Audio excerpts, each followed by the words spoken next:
আমি কোনোদিন অন্য দল থেকে আসি এই দলে ভর্তি হই নাই, যে রাজনীতি নিয়ে পড়ে আছি, নিজের জন্য ভবিষ্যতের জন্য কিছু চিন্তা করিনি, চিন্তা করি শুধু দলের জন্য। তো যদি আল্লাহ যদি আমার নসিবে থাকে, আমাদের দলের চেয়ারপারসন যদি আমাকে ফেনী 2 আসনে মনোনয়ন দেয়, ইনশাআল্লাহ আমি আপনাদের হয়ে খেদমত করব, আপনাদের জন্য কাজ করব। স্বাগত জানাই 24-এর বিশেষ আয়োজন রাজনৈতিক মঞ্চ অনুষ্ঠানে। প্রিয় দর্শক, আজকে রাজনৈতিক মঞ্চ অনুষ্ঠানে কথা বলতে আমাদের সঙ্গে যুক্ত হয়েছেন শেখ ফরিদ বাহার। আমরা তার কথাগুলো শুনবো এবং সেই সঙ্গে আপনাদেরকে জানিয়ে দেবো। জনাব বাহার, আপনাকে স্বাগত জানাচ্ছি। প্রথমে আমি ফেনী কলেজ ছাত্রদলের আহ্বায়ক ছিলাম, পরবর্তীতে আমি সম্মেলনের মাধ্যমে ফেনী কলেজ ছাত্রদলের সভাপতি হই। এরপরে আস্তে আস্তে ফেনী জেলা ছাত্রদলের যুগ্ম আহ্বায়ক, পরে আবার কাউন্সিলের মাধ্যমে কাউন্সিলরদের প্রত্যক্ষ ভোটে জেলা ছাত্রদলের সভাপতি নির্বাচিত হই। পরবর্তীতে যখন সাইদ ইস্কান্দার সাহেবের মৃত্যু হলো এবং জেলা বিএনপির নতুন কমিটি প্রক্রিয়া গঠন শুরু হলো, তখন দলের একদম তৃণমূল থেকে উপর লেভেল পর্যন্ত সবার মতামত নেওয়া হলো। মতামতের ভিত্তিতে আমি জেলা বিএনপির আহ্বায়ক নিযুক্ত হই। এই পদে এখন পর্যন্ত বহাল আছি। রেভলিউশন হয়েছে 5 দিনের মধ্যে, ফ্যাসিস্ট হাসিনার পতন হয়েছে, ঠিক আছে, কিন্তু এই 5 দিনে তো ফ্যাসিস্ট হাসিনার পতন আন্দোলন শুরু হয়নি, শুরু তো আরও অনেক আগ থেকে হয়েছে। এই 2008 যখন আওয়ামী লীগ সরকার গঠন করে, তারপর থেকে অদ্যাবধি বিএনপি তৃণমূল পর্যায় থেকে দলের সভানেত্রী পর্যন্ত বা বিএনপিকে যারা সমর্থন করে, কেউ তো আর মামলা মোকদ্দমা ছাড়া ছিল না।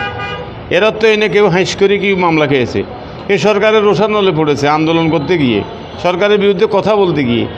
কিন্তু 5 দিনের মধ্যে কিন্তু সরকারের পতন হয়েছে, ঠিক। এই 5 দিনে যে সব কিছুর উত্থান, এটা তো ঠিক না। 17 বছর কিন্তু রাজপথে কারা ছিল এদেশের মানুষ দেখেছে। আর এই 5 দিনে যে ছাত্র জনতা যে অভ্যুত্থান করেছে, ওদের ভূমিকা এর অর্থই না আমি খাটো করে দেখতেছি। ওনাদের যে ত্যাগ, যারা রক্ত দিয়েছে, যারা শহীদ হয়েছে, তাদের এই ত্যাগ এই জাতি কোনো দিনও ভুলবে না। এই ছাত্র জনতার অভ্যুত্থানের মধ্য দিয়ে ফ্যাসিস্ট হাসিনার পতন হয়েছে, সেখানে বিএনপির সম্পৃক্ততা নাই মানে এটা কি বলেন?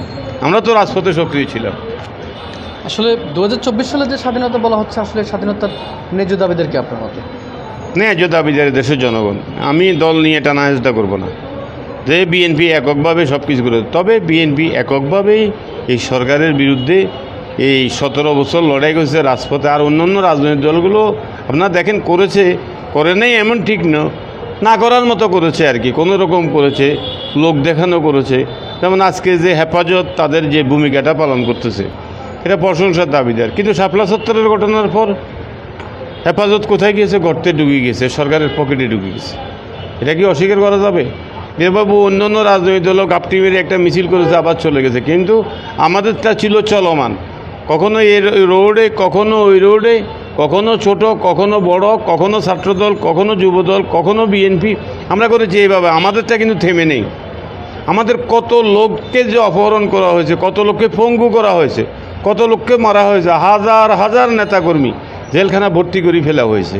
তাহলে এটা দাবিদার আমরা রাখতে পারি তো, আমরা বলবো না? আমাদের পাশাপাশি অন্যরা তো, যে ছাত্র জনতা, তারা তো অনেক ত্যাগ, অল্প কদিনে অনেকগুলো লোক শহীদ হয়েছে। এটা তো আবু সাইদের ত্যাগ কি আমরা কিছুতে অস্বীকার করতে পারি?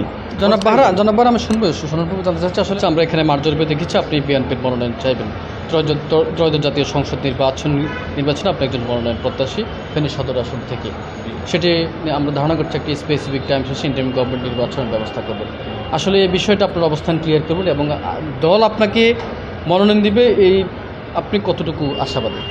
আমি বৃহৎ একটা রাজনৈতিক দল, এই যে ফেনী 2 আসন বললেন, এখানে কত লক্ষ ভোটার আছে, আর কত লোক যে যোগ্য আছে বিএনপি করার জন্য, অনেক লোক আছে যোগ্য। তো এই নমিনেশন পাবে, এক ভাই তো আর পাবে না। তবে আমি মনোনয়ন প্রত্যাশী, এবং অন্যবার প্রত্যাশী নইলে এবার অবশ্যই প্রত্যাশী, যেহেতু আমি এই দলের এই জেলার প্রধান, আমি আহ্বায়ক, অবশ্যই আমি মনোনয়ন চাইব। পাইব কি পাইব না সেটা আমি বলতে পারবো না।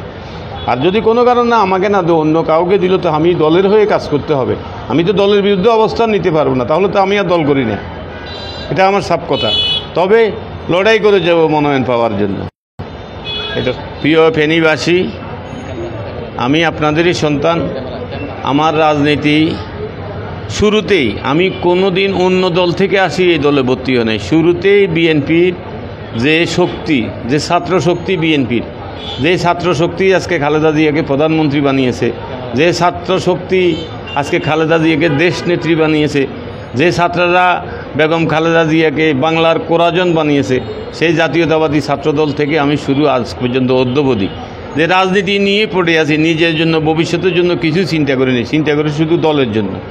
তো যদি আল্লাহ যদি আমার নসিবে থাকে, আমাদের দলের চেয়ারপারসন যদি আমাকে ফেনী 2 আসনে মনোনয়ন দেয়, ইনশাআল্লাহ আমি আপনাদের হয়ে খেদমত করব, আপনাদের জন্য কাজ করব, লুটতরাজ করব না, এ দেশকে টেন্ডারবাজি চাঁদাবাজির শহরে পরিণত দিব না। আমি যাই পারি আপনাদের খেদমত করব, আমি আপনাদের উপকার করব। আর যদি আমি কারো উপকার করতে না পারি, ইনশাআল্লাহ এতটুকু ওয়াদাবদ্ধ, আমি কারো ক্ষতি করব না।